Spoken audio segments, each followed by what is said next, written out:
Hello friends, it is indeed a pleasure to be back with you. I hope you recognize me. And in the last session I was not here, but I would like to tell you that the present topic is also very closely related to the topic we have discussed in the last session. As you would know that the present session topic is need for guidance counseling. At the School of Education, we are very much encouraged by your vibrant participation. So I look forward to your participation in this session also. Now, since our topic is the need for guidance counseling, as I told you, it is very closely related to the topic we have already discussed in the previous session. I would expect you to come up with more questions, and therefore we will give you more time for interaction. First, I will throw a question at you. Is there at all a need for guidance and counseling? Because at School of Education and those who have prepared this particular program, the team who prepared this program, we all feel that there is a need for guidance and counseling. Although guidance is different from counseling, by and large we expect the college teachers and the university teachers to guide students, because all of you may not be skilled in counseling, because counseling needs special skills. So at least you can guide your students to get proper counseling, where to send them, and at what point you should intervene. Some of these ideas you might have already gained from the last session, the discussion you had with your resource persons. So in this particular session, we are again going to discuss the topic which, as I said, very closely associated to the earlier topic. I am indeed very proud to be one of you, because when I see the way you participate, I know that there is a vibrant teacher community sitting across the country and working hard with the students. You would appreciate the fact that college students or university students, when they come to college or university, they are at a very typical a particular phase of their life, which sometimes in psychology we call it like the adolescent life, and the period like a period of a storm and stress. If we recall our own time in that particular age of our life, at least some of us would know that we thought whatever we were doing were the right thing, and why the world was thinking in a very different way.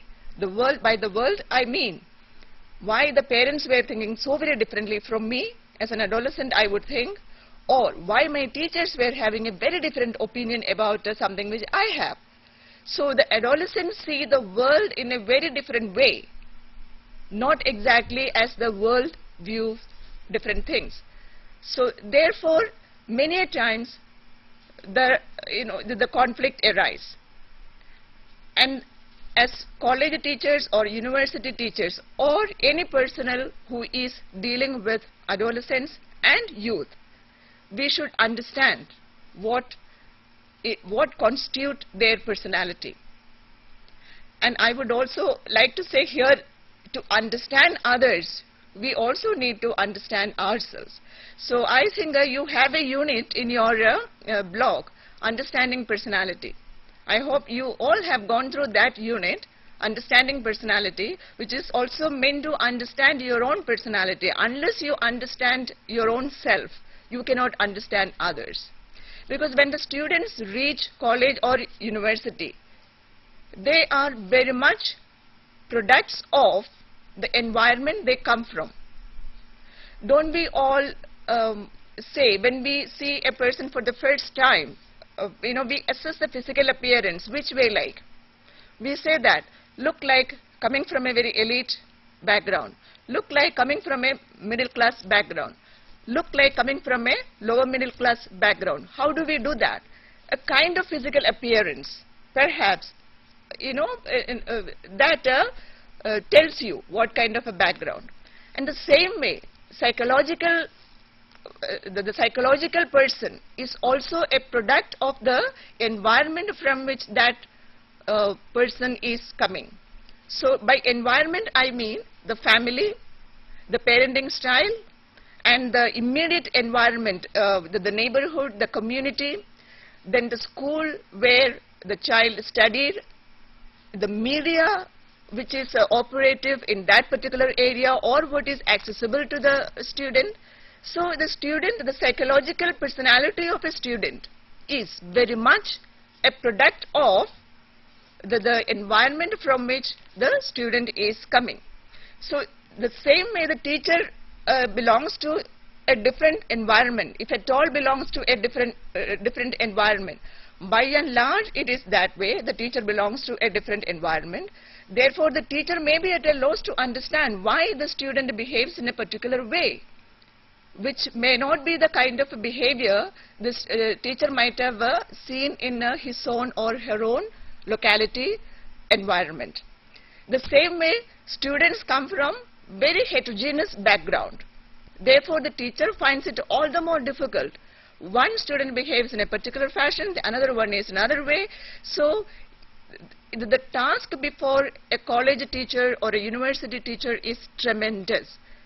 One thing is that the student, just because of the kind of age they are going through, the phase they are going through, they themselves find it very difficult, and also that results in the teachers finding it very difficult to understand. So our attempt here is to discuss with you what is guidance, why do we need guidance, and which way we can help our students. I would like to tell you that you can connect this particular topic with the earlier one, ask your questions related to both the sessions. You can ask any time question. The resource person tells me she will take about 20 to 25 minutes for the presentation. We will allow her to finish the presentation, and in the meanwhile, if at all you have a very urgent question or which you need clarification or something, you can phone in or fax in. There is no problem there. So please do that. You have the same resource person who discussed the topic, the earlier topic with you here in the studio with me. So therefore, I don't need to introduce her to you once again. Now I would request the resource person, Mrs. Lata Mohan, to introduce the topic and make your presentation. Thank you, Madam Aisha. Good morning once again. I'm very glad to be with you again, interacting and speaking about the same. Our aim, our intention, our goal is always the same. We look for the welfare of children. So again, the topic today is guidance and counseling. It is of course linked to the previous session. We discussed what is the role of the teacher or the educator as a facilitator, as a coordinator, as a classroom manager. But now let us discuss what is the role of the educator as a counselor. Again, I will wish you to recall the previous quotation wherein we entered, that is, child, give me your hand so we can walk in the sunshine of love. We live in the 21st century where there is tremendous advancement everywhere, but what we really lack is this warmth and love. So it is our intention to spread love and warmth everywhere that we walk in. Let us have our slides, please. Can we have the slides, please? Slides. Yes.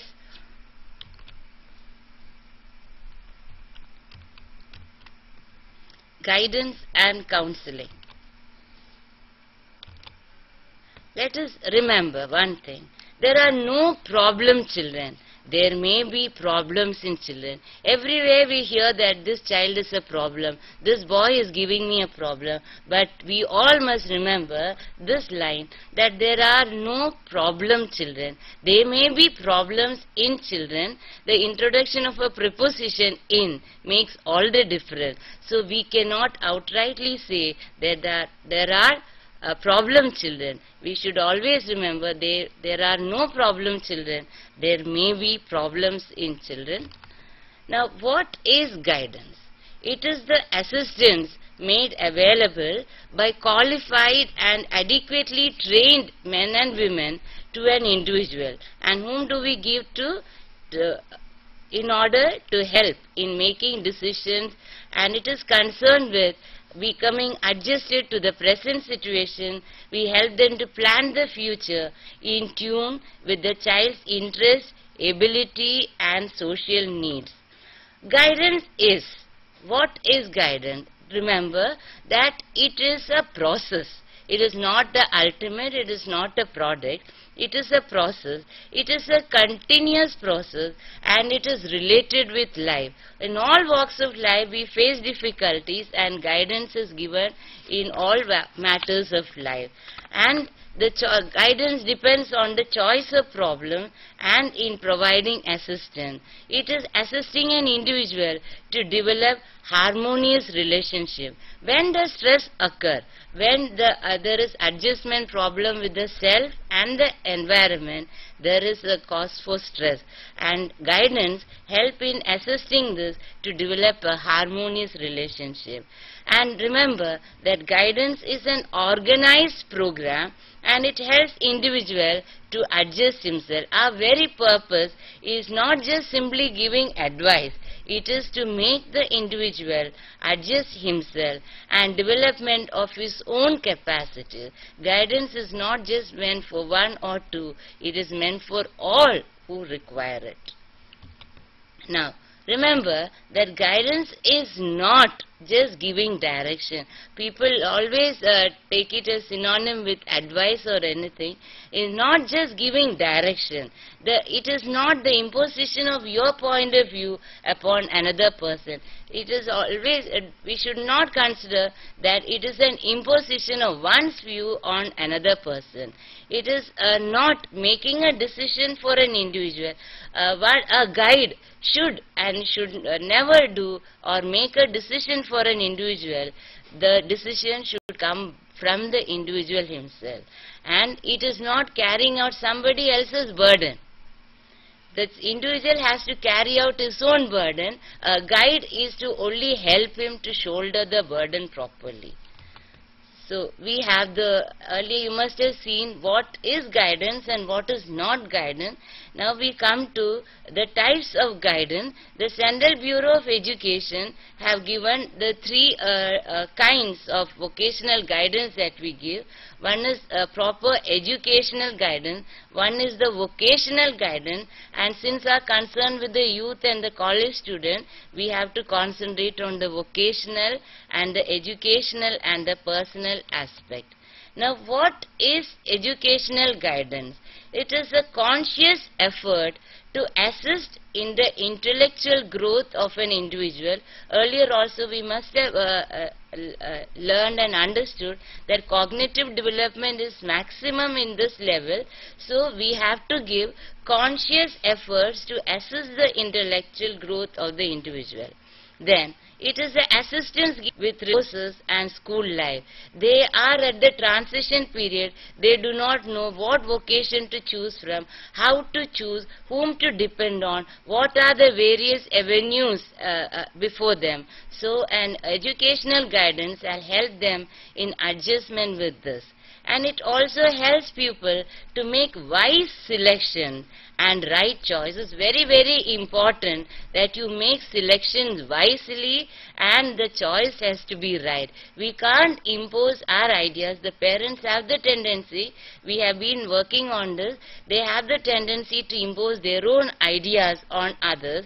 So it is at this juncture that guidance helps in wise selection and right choice regarding various educational programs. What stream should I choose? They are at this age, they do not know what stream is most suitable for them. If the parents say you have to go for engineering, they take up that. If they say they have to go for vocational, they go for that. So they do not have a clear-cut view of what are the avenues before them. The guidance would help them in this regard.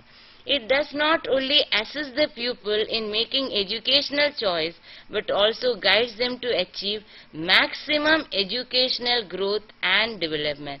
Our ultimate aim is that children should have proper educational growth, and they develop it in a most conducive atmosphere.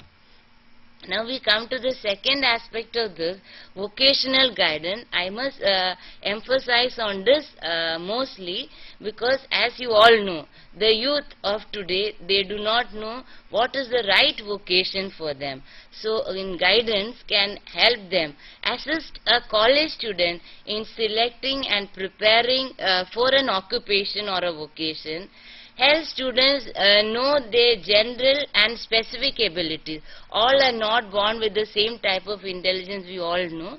So they have their general as well as specific intelligence and abilities. So it is our duty to make them realize what their abilities are, what their skills are in relation to the occupation under consideration. Otherwise, they would land as misfits in various vocations.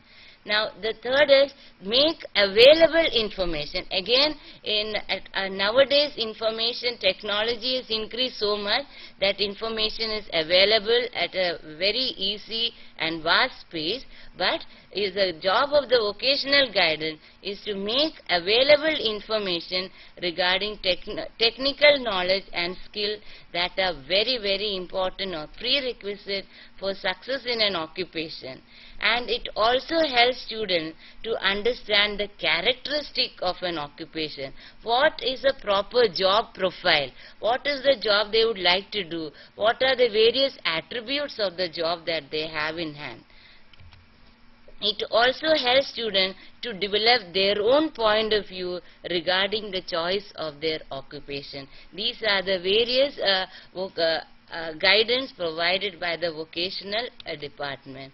And of course, with this we have the personal guidance. It is, as the word suggests, is given to individuals separately, mostly face to face. It need not be a vocational problem or problem of selecting a stream or a subject. It is nature of guidance is mostly psychosocial, mostly about the home background, the problems at home, the social problem, the moral problems, etc. This is given by the personal guidance program.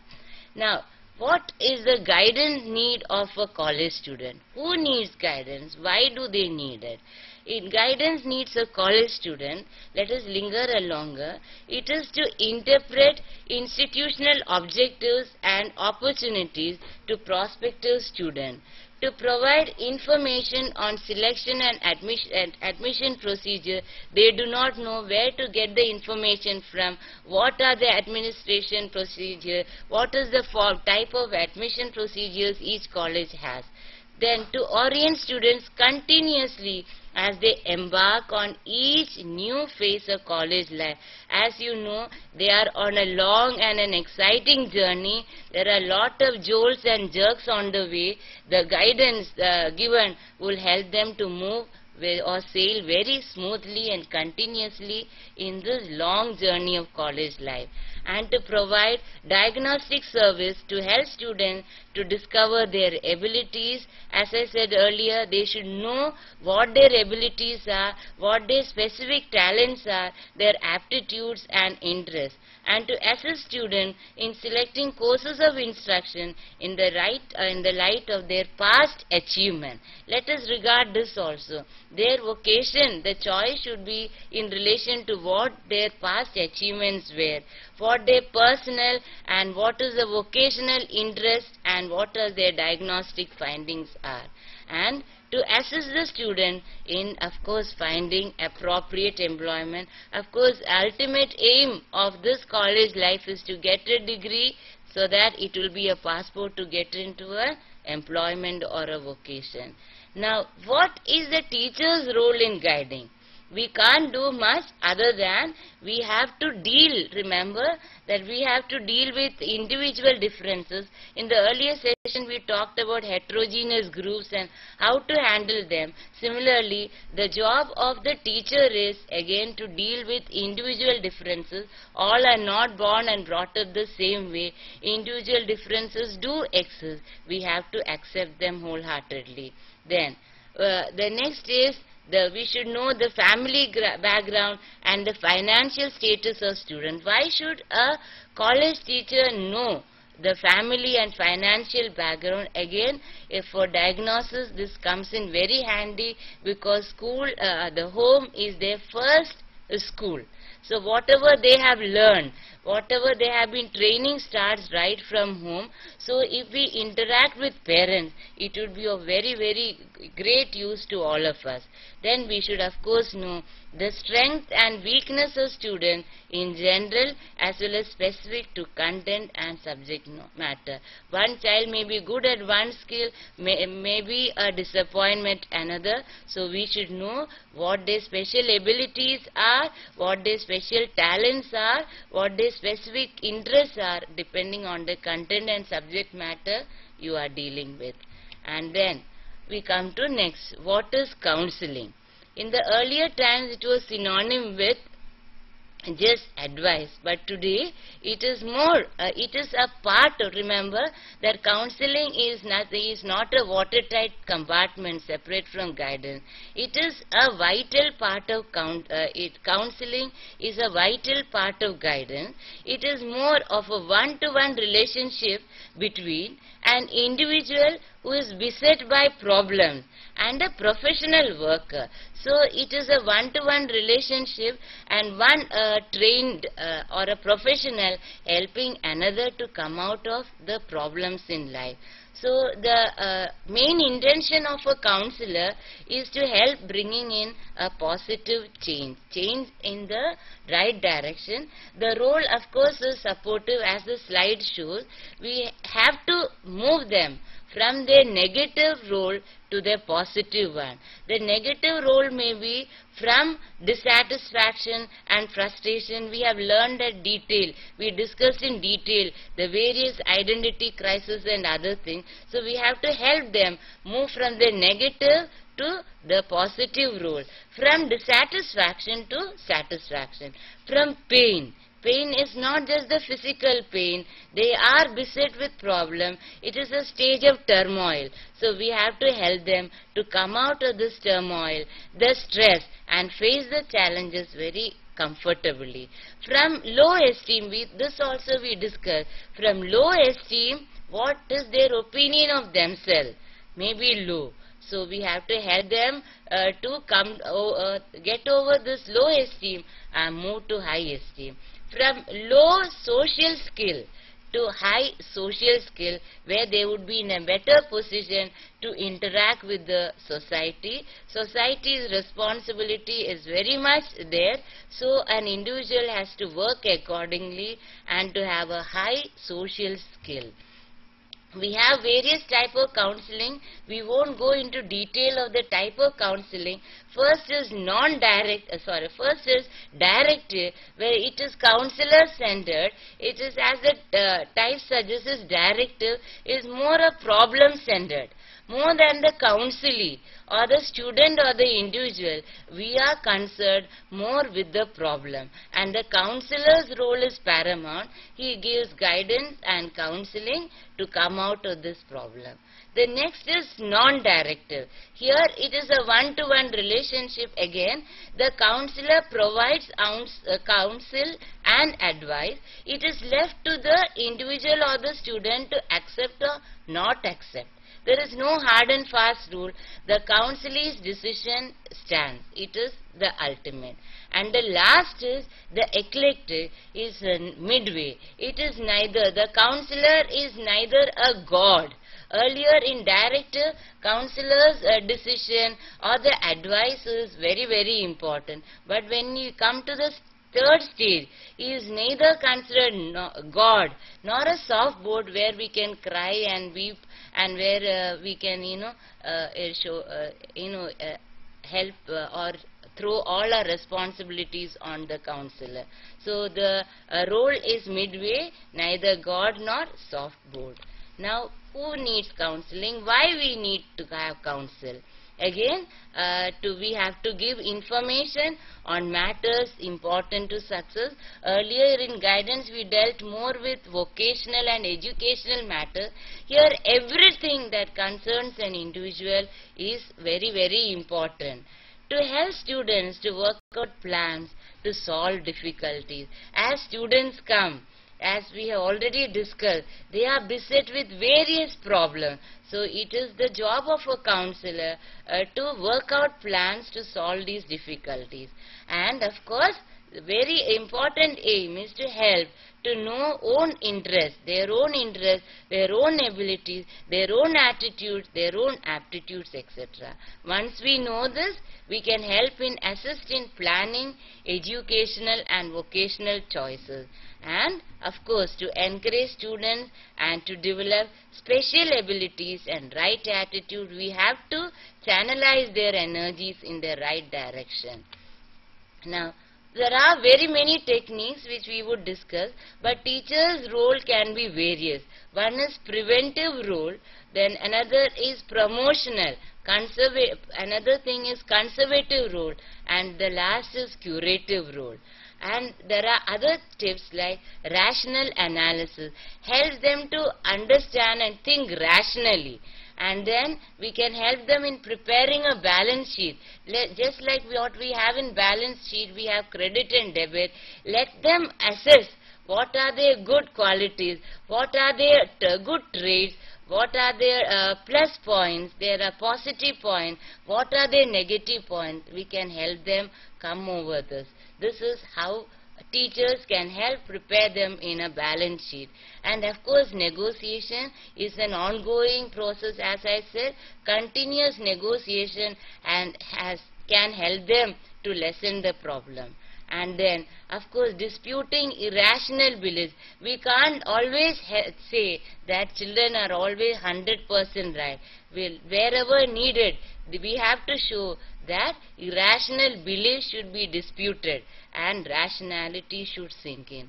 And of course, we all, and not only just individual, we should always remember, we should count our blessing. This is the best therapeutic counseling, I must give, that we should know, that we should understand, we should appreciate the gifts given to us each day. Every thank you that you receive is of utmost importance to you. Count your blessings, what are your positive points, and then we can come out of this stress, this strain, and this turmoil in a better way. These are the various aspects that I have discussed.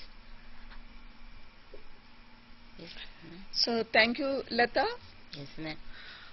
I hope you have now received quite a lot of information about what is guidance, what is counseling, and as a teacher what you can do, because the last part what she discussed was that as a teacher how you can go about guiding and counseling students.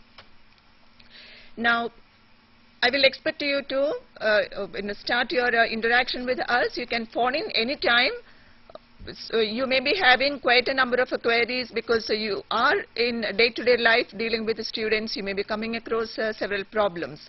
While we are waiting for your call, let me just discuss with you a concept which all of you are very familiar with, that is parenting style. Call from Bhubaneswar. Okay, Bhubaneswar, please go ahead. We are taking your call. Bhubaneswar? Hello. Yes. Madam, from Please. these two courses of today's teleconferencing and from my personal experience as a teacher, what I feel that a teacher essentially performs first as a psychoanalyst, then as a psychotherapist.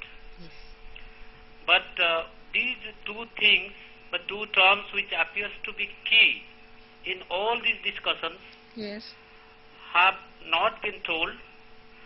So, in this respect, when the teacher has to perform as a psychoanalyst and a psychotherapist, and when he or she is entering into this profession, shouldn't there be a provision that those who are doing their post-graduation degree to opt for a teaching career, they should be provided minimum one paper course, those who are really interested to go for teaching career, so that there is no necessity of giving this kind of program further? Yeah, I understand. That's all. Yeah, I understand your question. I would expect all you teachers to, take some proactive role in this and forward to UGC that it has to be made compulsory in the curriculum or in your academic staff college orientation program. It has to come across, and to concentrate on or focus on the first part of your question, that was we didn't mention it as a psychoanalysis or a psychotherapy. That is that we have done it deliberately because the intention is not to train all the subject experts sitting across, all the subject teachers. You all deal with the different subjects. The aim is not to make you specialist in psychoanalysis or psychotherapy, because that will take quite a lot of time. As you yourself said, one course. I would say one course also will not be enough. So instead of burdening you with terminology, like a psychoanalysis and psychotherapy, because teachers come from different subject discipline backgrounds, it is not quite possible. So therefore, in the best way of in the common language which anyone can understand, we try to make the presentation here as well as in our course, the material. Now we have a call from Koraput. We would take it. Koraput, please go ahead with your call. Thank you, madam. Thank you. For nicely, thanks to Professor Lata for nicely discussing different types of guidance like educational, vocational, personal, and their objectives, needs, and different types of counseling. Also, in college situation, we are actually dealing with good number of students in a class, and most of the students are young adolescents. Yes. For these categories of learners, life skill education is more appropriate.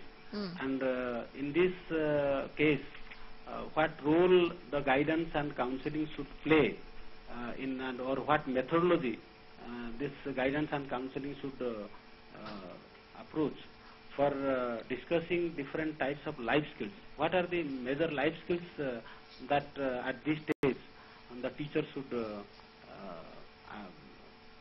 So let me pose the question back to you. What do you mean by life skills, and if you have a particular set of life skills which you know that NCERT has developed, NIBA has developed, there are a particular set of life skills. When you are aware of that life skills, the presentation we have made here, Lata has done, what is guidance and what is counseling. Now, how will you use that particular information and understanding to help students to develop life skills? Would you like to think about it? Just please discuss it in your group and come back to us while Lata explains it to you. Yes, he is absolutely right that we should equip teachers to deal with life skills. Life skills has been done in detail earlier also. We have to equip them to master these skills, especially problem solving, analytical thinking, and decision making. Teacher's role, again, I have told you, it is first can be preventive, it can be a curative. First we can deal with them with their personal problems. We can equip them with the life skills or how to come out of this problem. That itself requires lot of skill. Then help them analyze the problem, and then they can come to their own decision. So you can deal with them personally. You can give them guidance on what career to choose, how to choose. All this also comes in. Decision making is very, very vital in this age, especially college students. Decision of taking a stream, taking a vocation, etc. And of course, parental pressure is very much there. Still, how to cope with all this requires life skill. Each teacher should be equipped to deal with this, and we are doing a great deal on this. You can take various measures of this. You have to give a conducive atmosphere in the college especially, and facilitate in this growth. So I hope it has explained to you, and let me just add this. Please don't think that any one particular situation we discuss here that is applicable to every other situation. It is not. So therefore, in your own situation, in that particular context, you will have to apply the knowledge, information and understanding you have. And I am also sure that even where you are, on a day-to-day basis, what you did today, exactly the same way you cannot apply in another situation, because when a different individual is there with a different kinds of background and environment, you will have to guide and counsel the individual in a very, very different way. So please do not have the impression that whatever is discussed here, that exactly that way you will go and apply in your situation. Our aim here is to make you understand certain issues, or each day brings in new yeah. responsibilities. So therefore, please do not think that whatever we say here will be right away applicable in any other situation.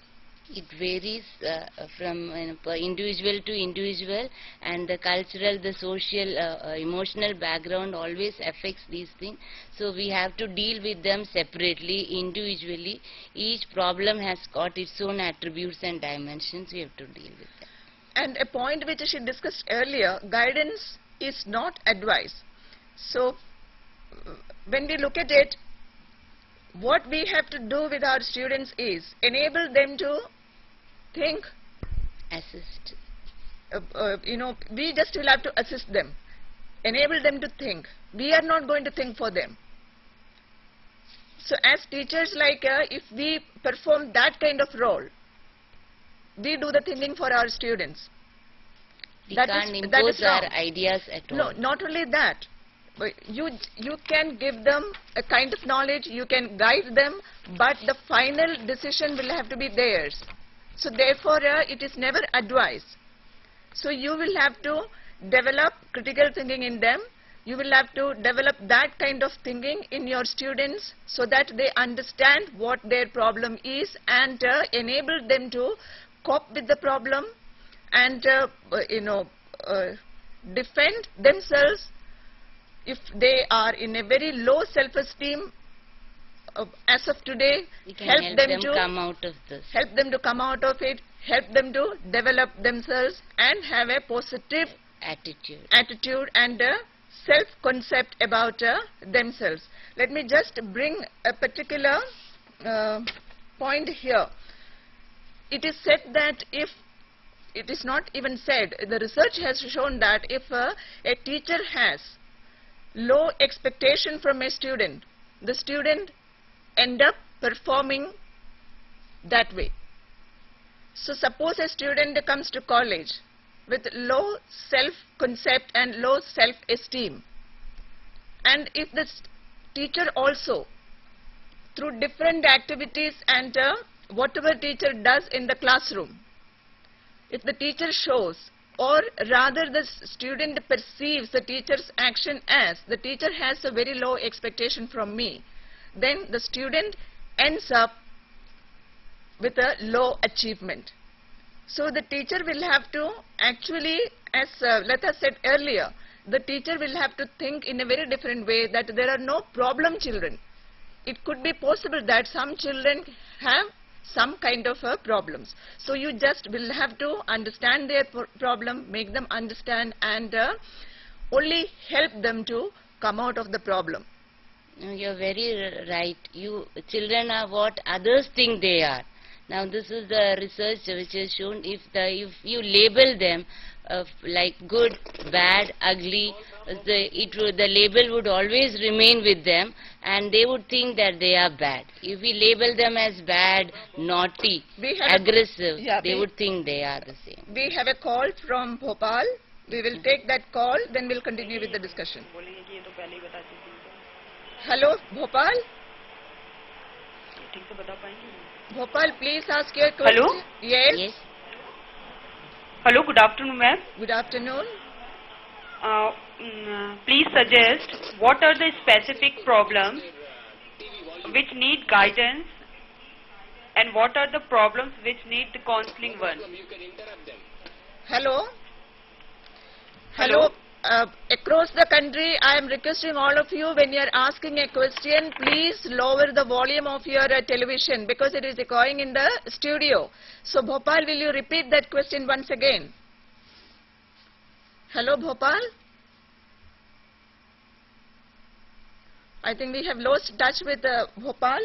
I could hear some of the question. Actually, the college life is a new and very exciting one for them, and is full of problems. We cannot say for what we have to give guidance, for what we have to give counseling. Whenever the journey is jerky, there is jolt in the journey, it's of course they need assistance. So we have to give them guidance when it is vocational. If it is a matter of choice, it's very, very important that they take up the right... yes, we will take the call from Bhopal. Bhopal, we could not get your question completely. Please repeat the question. Please suggest yes. what are the specific problems which need the guidance, and what are the problems which need the counseling. Please give the example. Yes, Lata, you can. She will give some examples, but in the meanwhile, let me just request you. You have been teaching for some years now, so please come up with some of the problems you have experienced in your college, where you thought you were helpless, or you thought your students needed some kind of help, but you were not able to do so. So please let us also know what kind of problems you are facing. That will give us a better understanding, because otherwise we will have limited examples whatever we have with us. Lata? Yes, as example, as a case study, I would quote my own example. My daughter finished 10th with very good marks. She got 95 in science, so we expected that she would follow her father's footsteps and take up engineering. She joined the class. One day she sat in that group, science group. The next day she refused to go to school, and I asked her why. I was a teacher there. She said, "Mama, I don't want to take up science anymore." We were aghast. And she said, "I will take up humanities."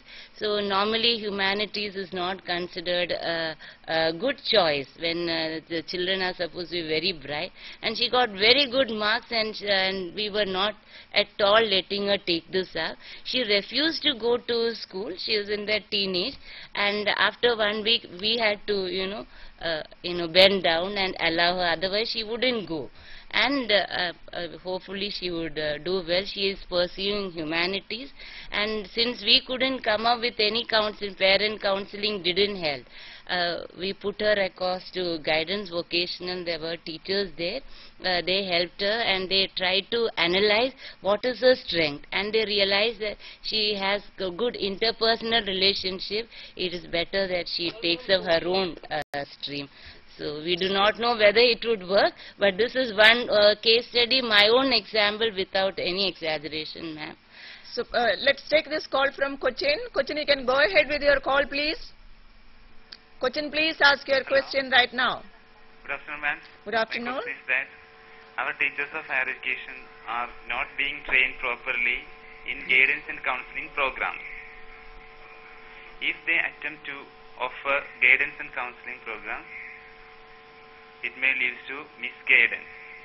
How do you respond to it, ma'am? Yeah, in the beginning itself I said the purpose of this particular topic in your program, as well as the discussion today, is not to immediately make you counselors. I said in the beginning, for counseling one needs more skills, and Lata also mentioned it, that is more professional in nature. So we are not expecting you to be professional counselors. So the idea behind this particular topic being included in the course is that you must have an idea when you come across a problem, that how you can help the students. That is to begin with the guidance. Then when you literally feel there is a problem, with the guidance also it cannot be solved. If you are ill-equipped to handle it as a counselor, then at least you will be able to lead the child, lead the student to a counselor who is a professional. So that is the idea. We are not expecting you to be a psychotherapist or a psychoanalyst. That is what I said in the beginning. The aim is not that. For that, it takes much more time. With one particular course and one particular unit, you cannot be a specialist in counseling. You cannot be a professional counselor. I do agree with your point, and the aim is not that. Very true. We can't, in one day's time or one course will not suffice. Each day brings its own problem. We have to deal accordingly. So wherever needed, at least you can show them some guidance, some help. They have personal problems, you can help them. You can prevent them from going into bad ways. So small little things would definitely help them. We can't claim ourselves as professional guides or counselors. Okay. So we have a call waiting from Chennai. Chennai, we are ready for the call. Chennai, please ask your question. Ma'am. Good afternoon. Ragging is a common and serious problem faced by not only by the students but also the teachers how to prevent it. Can you suggest some ways how as a teacher and guide or a counselor to prevent this problem the students, especially the first year students who is going to face the problem, or the senior students how to prevent the harassment and tackling this problem? See, I do agree with you, ragging is a problem, and I think there is now even law actually prohibiting or banning ragging. That apart, yes, why do some of the students, and I am sure not all students are into ragging their juniors.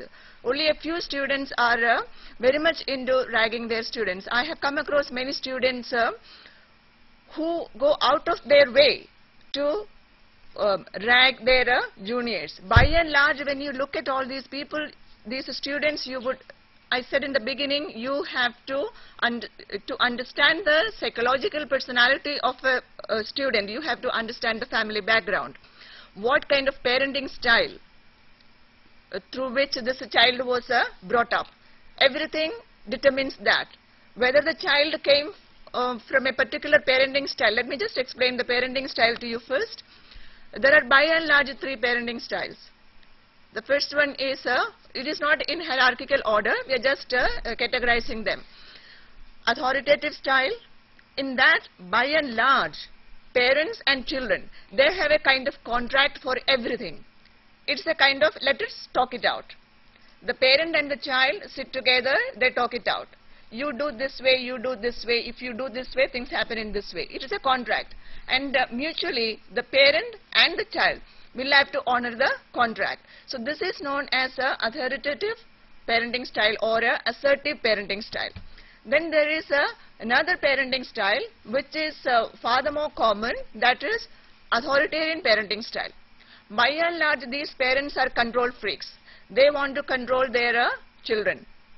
So they may engage in any kind of punishment or whatever it is, the control will have to be in the parent's hand. So there is no scope for discussion, there is no scope for a debate. And there is another parenting style which is the permissive parenting style, wherein the parents are not at all interested in, they are very indifferent. They just allow the child to do anything. The last 2 parenting style does do quite a lot of harm. So when children come from such family background, obviously they haven't developed their psychological personality to the level that they accept themselves and they accept others. When you have a kind of lacking in yourself, that leads to problems. So children who come, or students who are very much interested in ragging others, so they come from this kind of family background. So even in the colleges and the university, even teachers, they resort to this kind of teachers are also like parenting figures, parent figures.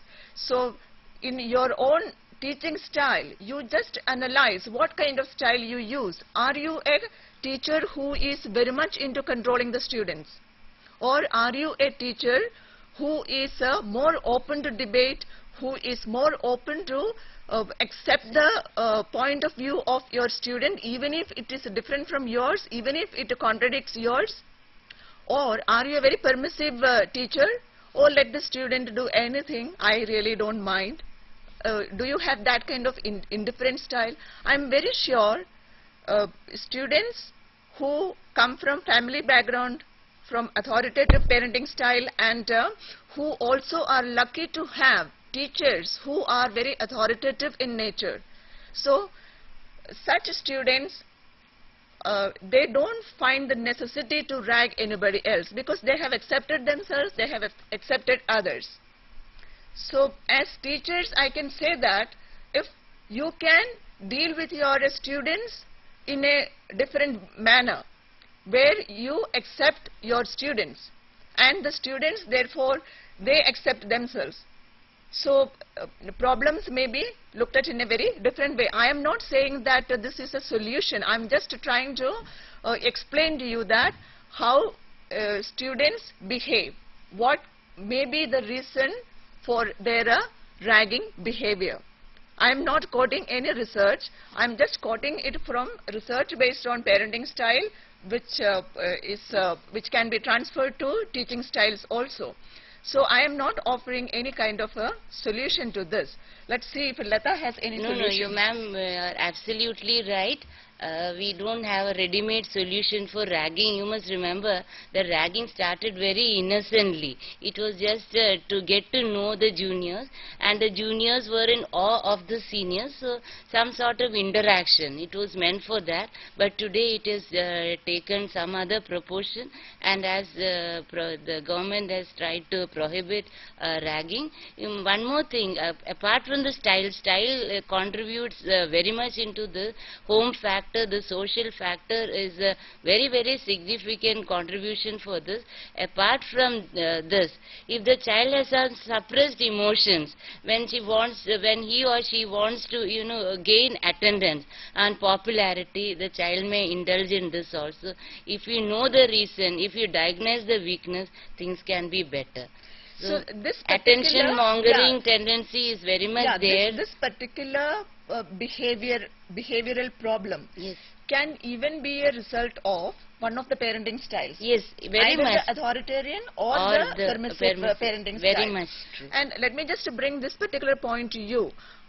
Haven't you come across teachers who were, in any which way, if a first-year student tried to belittle the teacher, then the teacher gets very angry. But obviously, since if the teacher is not able to show that, teachers even take the help of senior students just in a very indirect way. So and so is a little, a little too proud. So even teachers leave such hints with senior students. Who are those teachers? Those teachers also suffer from serious behavioral problems. So that is why I said first we have to understand ourselves. So once I understand my own personality, what are my shortcomings, where I need to change. So I have to change myself first, then only I can expect any kind of change happening in my students. Mostly like role modeling is that whatever you are, students perceive you as what you are. It's not what you say. They are always observing. So what they observe of you, about you, so that becomes the role modeling. So however you just go and say that you can't write, that is not enough. You have taught them for a year. Yes. Were you able to make some change? Have you been very accepting about their personality? Have you been very accepting about their views? I am not saying that every which view of the student is right, the same way as every which view of me is also not right. As I said earlier, labeling is very, very harmful. Once you label them as bad, they would start living with that label in them, and then their suppressed energy would go in these directions, like unrest and drug abuse and many other problems in the college. So till we receive any further call, let me just bring this point. See, by and large, what we are is the socio-cultural environment from where we come. I have already stated this earlier. We have a particular program for our Navodaya Vidyalaya teachers. When we go for the workshop, very often we hear this. Most of these teachers are very brilliant teachers, that is why they were selected to Navodaya Vidyalaya. But they show such helplessness. They themselves behave in such a fashion that they are so helpless. They cannot change anything. Their helplessness is vis-a-vis the authority, vis-a-vis the students. So if we perpetually remain in that particular state of mind, we cannot change anything. At the same time, there are a few teachers from the same Samiti who think that no, we can do certain things, and they do brilliantly different from others. So given the same situation, different sets of people act in different way. So the same way, like teachers in a particular college or in a university, have you ever self-checked or analyzed your own behavior with your principal or your vice chancellor? When you are sitting in a meeting with your vice chancellor or your principal, most teachers think that you have to keep nodding your head because the hierarchy. You stop yourself from thinking. But if you are in a committee or in a council, your job is to think based on the objectives provided to you. Your job is not to nod your head. Why do you do that? This is very often observed. And teachers are supposed to be intellectuals and opinion leaders. But unfortunately, teachers don't seem to have opinion. They don't seem to act like intellectuals. And when you are ready to behave this way with your principal or your vice chancellor or whoever is in authority, obviously you expect the same from your students, that controlling behavior. If you can get rid of the controlling behavior, probably you got it from your earlier experiences, either from your home or from your schooling, and you are just perpetuating it. So if you have this controlling behavior or a very permissive way of looking at life, obviously your students will also be molded into that. So they gauge the situation. You might have also come across such situations like in one particular college itself. Students behave differently with different teachers. Why do they do so? So the same set of students, they do behave differently with a different set of teachers. Very relevant. Some may pose problems to a particular teacher, but in other class they are very, very quiet and they are very submissive. So this happens very often. Again, the teacher's role is important, how she deals and tackles each individual. The balance sheet that which I mentioned earlier is applicable for teachers and educators also. We should know what our strengths are. We should know what our weaknesses. Then only we can strike a proper balance. We have to, even we are guilty of certain, certain notions. So we can't impose them as guides to them. So we can't shoulder we can to only a certain extent shoulder their responsibility. We can't take the entire burden on our head. So just show them the way, help them to tackle their problems, and that would be the better way. I think by and large the crux of the discussion, what we are trying to say here is through your guidance and counseling, you are expected to help the student to discover himself or herself. Enable the student to think for himself or herself. Please do not think for your students or for your children.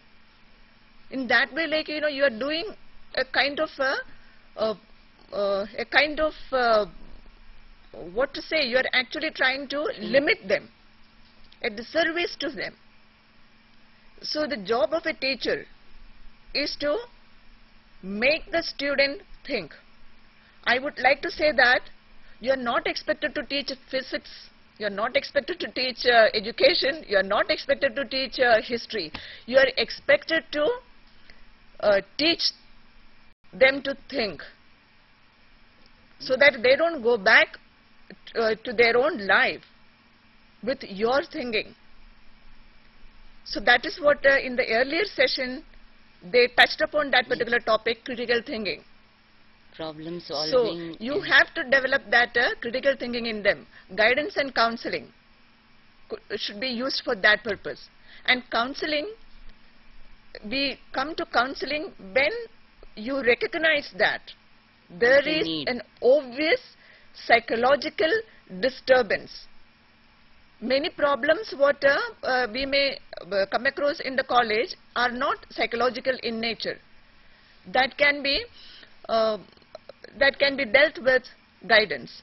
But sometimes there are serious psychological problems which can be dealt with and helped with counseling. That is why counseling is needed. And that is why you should know there is counseling, there is provision, and there is nothing bad about seeking help. It is just as when you suffer from fever or suffer from any kind of illness, you go to a physician or a specialist. You take help. Exactly the same way, teachers should feel that this student needs some kind of help. I am unable to do that, or I am not equipped to do so. I don't have the necessary skills. So therefore, let me refer the student, at least encourage the student to. See, this is also very difficult and very touchy issue. You cannot tell a student you are suffering from some psychological problem. You cannot. See, it is very easy to say that, by doing oh, it's my a dear, great injustice. Yeah, it's very easy to say that, oh my dear, you are suffering from high fever. You seem to have high fever. Why don't you meet a doctor? The same way you cannot say that you are suffering from a serious psychological problem, so go get the help of a counselor. You have to deal with such a situation in a very delicate fashion. You also cannot just blurt out the entire thing to parents and say that your girl or your boy is suffering from a serious psychological problem.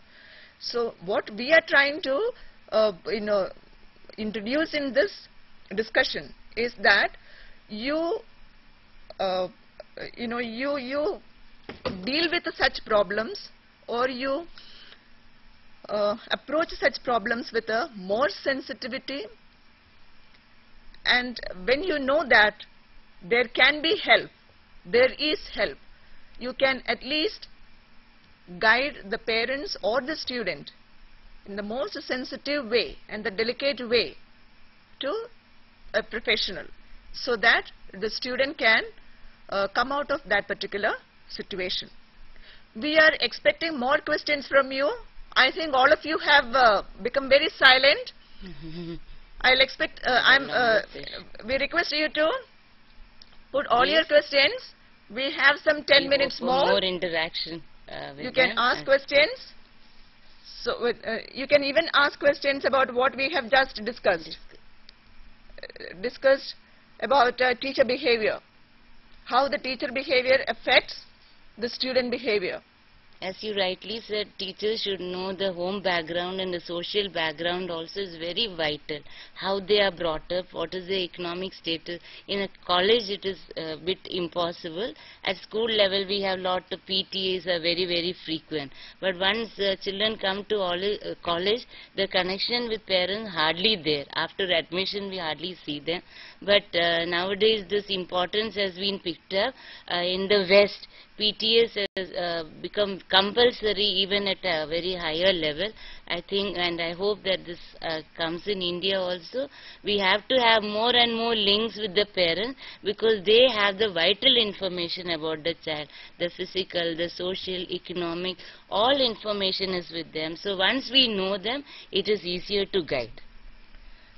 In the meanwhile, while we are waiting for your call, or if you have all gone into silence, let me introduce you to another concept by which you can understand your own personality and others' personality. That is a particular tool. We call it transactional analysis. In transactional analysis, we say each one's personality is made of three different ego states. Some of you may be maybe aware of this particular tool, transactional analysis. The three different ego states are parent, adult, and child. Please remember that these ego states are psychological states, not biological. So we are not talking about the biological parent, adult, or child. So then what are these three different ego states? Parent, adult, and child.